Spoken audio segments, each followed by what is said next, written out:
So today I wanted to do a kind of guide to what things are going to be affecting prices of GPUs. Now I'm going to segment this video into two sections. It's going to be upward pressure, so things that are going to be causing the pricing of GPUs to go up, and downward pressure, which is the opposite of that, so things that are causing GPU prices to go down. Now I don't plan on covering each subject extremely in depth. I just kind of want to graze over the main idea of it and maybe give some of my opinions on it. But there's a lot more nuance to a lot of these things, especially when we talk about cryptocurrency and secondhand market stuff and new cards coming out and what these things might do. Again, a lot of this is going to be speculation, but I just want to kind of lay out some of the main factors that are going to be affecting the market as we go on to 2022 and just seeing what kind of graphics cards we can buy. All right, so let's start off first with mining. I know this is kind of a sore subject for a lot of you guys if you aren't really in the mining space. If you're just a gamer and you're looking to buy a GPU, you probably blame miners for a lot of the stuff that's going on here. And I think that's somewhat fair, but I don't think it's entirely nuanced to all the things that are going on in the industry. I'm on a little website here called What to Mine. This is pretty much just a calculator for you to put in what GPU you're using and how much mega hash you're getting and how much wattage you're using. Pretty much just to calculate what currency you should be mining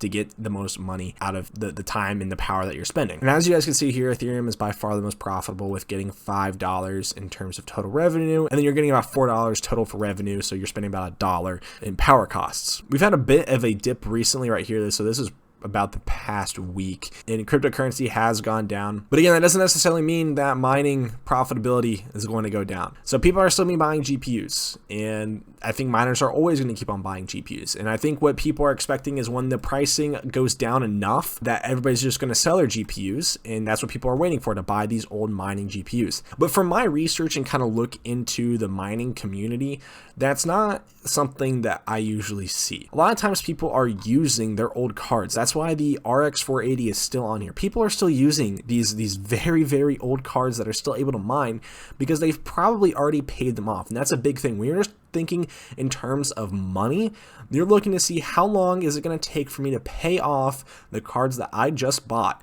And then after that, it's just straight profit. So even if it gets less profitable, once people pay off their cards, it's not like they're just going to immediately sell it if crypto goes to absolute crap. They're going to go to one of these other cryptocurrencies to keep on kind of making their money, because after a certain point, it's just passive income. And I don't think most people should just be blaming the crypto miners for doing what they're doing. I don't think anybody can say that Nvidia is not pandering to these guys. They are the only company that's come out with a CMP lineup just for crypto mining, and they are jumping up prices on their cards that mine by far the best. So I don't really necessarily think that this is going to be causing upward pressure. I think it's just going to be a constant. People are still just going to be buying GPUs. They're going to be buying them probably around the same frequency that normal people are buying GPUs. If the prices get too high, miners probably aren't going to buy them because it's just going to take longer for them to recoup their loss of buying the card. As prices get better, they'll probably buy more. It's just a supply and demand thing, and I think people have to understand that. But as we kind of get into here, there are some other things that are causing prices to go up. It's not just miners. I think people kind of give them a little bit too hard of a time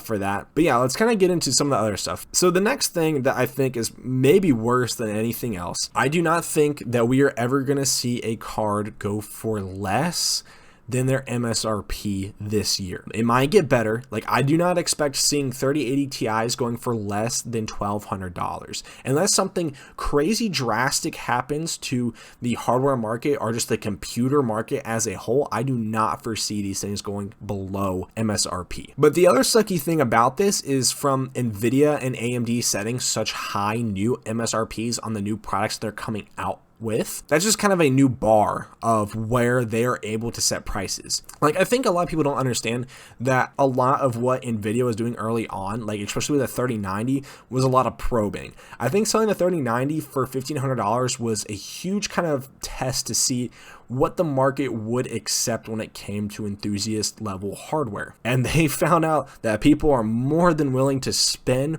over $1,500, not even for a 3090, for a 3080 Ti. Like, people were willing to spend $3,000 nowadays for a 3090, which is double the price of what they were originally selling it for, and that was still double the price of the next card in line. So don't think that AMD and Nvidia are just going to instantly back off pricing for the next generation just for the sake of offering their customers better value.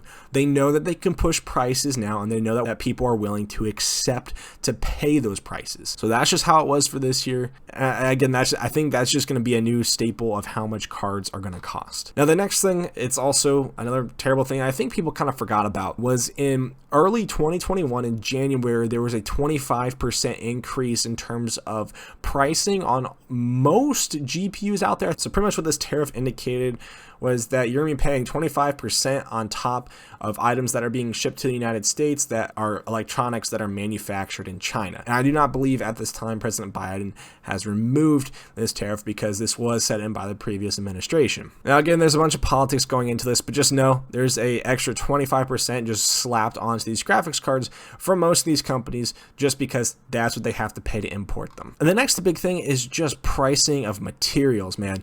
Like, copper has absolutely exploded in terms of cost per pound. So it's about $4.43 per pound today, and that is so much more than it has been in the past couple years. And for those of you guys who don't know, copper is probably one of the most heavily used metals on our systems. It's used in the cooling pipes, and it's used in the wires that are used to transfer the signals between components. Other things like gold are also going up like crazy, and gold is, again, used in a lot of our components. Gold is pretty much used for any connector when you're plugging in any sort of device on your motherboard. Gold is just a good conductor, so it's used on a lot of those components, and as the prices are going up, it's just going to blatantly cost more for them to manufacture those products. All right, so next, I just want to talk about basic supply and demand. If we're just talking about straight up gamer demand has been insane. If you guys don't remember, at the beginning of when these consoles were being sold, so the Xbox Series X and the PS5, it was pretty much impossible to get these things for a good price, or just being able to go in store and grab one. They were super scarce, and that's just because of gamer demand. It wasn't like Sony and Microsoft weren't shipping out a ton of these things. They were shipping out as many as they could, but there was just so much demand for a new generation. It was absolutely insane. People were buying consoles and PCs are kind of cut from the same cloth. A lot of times you're interchangeable between going from one to another. A lot of times people own both. So again, I don't think it's just miners that are causing what's going on in the market. It's just overall bent up demand. But good news is if you guys haven't noticed yet, pricing is actually pretty reasonable, most exceptionally for the Xbox Series X. So for brand new stuff, you're paying around $100 on top of the actual price of the system, which is not bad whatsoever compared to what the old pricing used to be. It used to be you couldn't find a console for less than $800 or $900. Now, when it comes to the PS5, it is more expensive. That's just how it is. The PS5 is in more demand than the Xbox, but it's still relatively good pricing. You used to not be able to see this thing go for less than like $1,200 when holiday season came around last year. I think that this is actually starting to indicate that overall demand from gamers for new consoles and new hardware is actually starting to go down, which is great, because as demand starts to go down, so should pricing. Now let's go to the actual downward pressure factors. The biggest one is going to be Intel coming out with their new GPUs. And this is a big deal because just adding an entirely new company into the product lineup of making discrete graphics cards for desktop systems is just going to pump so much supply into the market. And adding, again, more supply should reduce the demand, which also should reduce prices. And from what I've heard, Intel's not really trying to go for profits. They're trying to go for market share, which again means that they're going to be pricing these things super competitively. And that's one of the big things that Intel and especially Nvidia don't want to give up, is market share and mind share from their customers. Because when you do kind of get someone enveloped into your product ecosystem, they're going to stick with you for a long time. And that's what Intel is going to be looking to do. And they're going to be trying to entice people to join their ecosystem with competitive pricing. I think that this is great for competition and helping us get some better prices. Now, this isn't going to happen until probably around summer or maybe fall of this year, so I wouldn't expect anything soon. But again, I think overall we're starting to see some big things affect pricing as time goes on. Even from AMD AMD and Nvidia, we're starting to see low-end graphics cards. Now, low-end graphics cards don't necessarily mean overall lower prices for everything else, but in the past, it has been. There's a reason why Nvidia and AMD come out with their top-of-the-line stuff first and come out with their lower-end stuff later. Their top-of-the-line stuff gives them the most margin, and it is the most scarce, so they're able to kind of create a little bit of it and then just kind of give it out, dole it out a little bit to customers, and they're able to get some really good margin on it. They're able to make some really good profits. Lower end stuff is just kind of there to be a constant driving force for profits, but you don't get nearly as good of margin, and it also has the added side effect of making your other components being relatively priced against itself. When someone sees a 3050 going for a certain price, people automatically assume that a 3060 should be this much more than the 3050, and because of that, people are less likely to pay that much money for the 3060. They're just going to buy the 3050 because it's the more reasonably priced one out of the two, and this just kind of magnifies its way all the way up to the top of the lineup. And again, the other big problem is that with lower end cards, you have a lot more supply of them because they're a lot easier to make, and again, that's also going to cause some downward pressure across your entire lineup. Now, last but certainly not least, TSMC says its semiconductor capacity will remain tight into 2022. Now, this isn't necessarily a bad thing. When they say semiconductor capacity is going to remain tight, that means that they're still producing a ton of chips, and they're getting new facilities online, and they're ramping stuff back up. They've been in kind of this grind for about a year, so I'm sure as they're kind of ramping up more and more capacity, they're getting better and better at it. And again, if companies like Intel, Nvidia, and AMD are still ordering stuff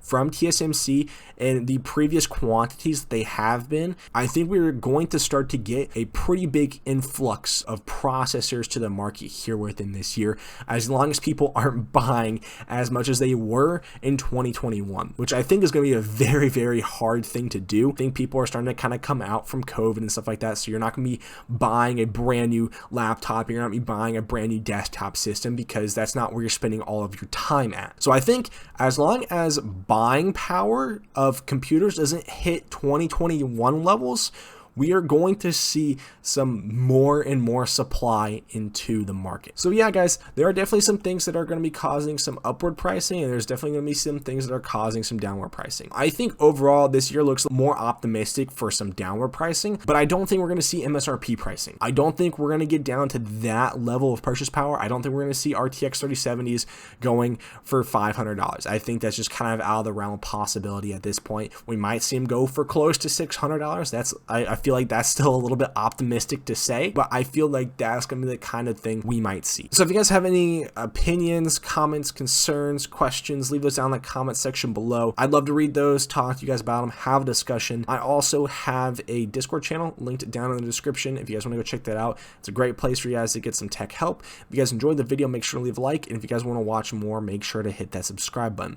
And I'll see you guys in the next one. Peace out.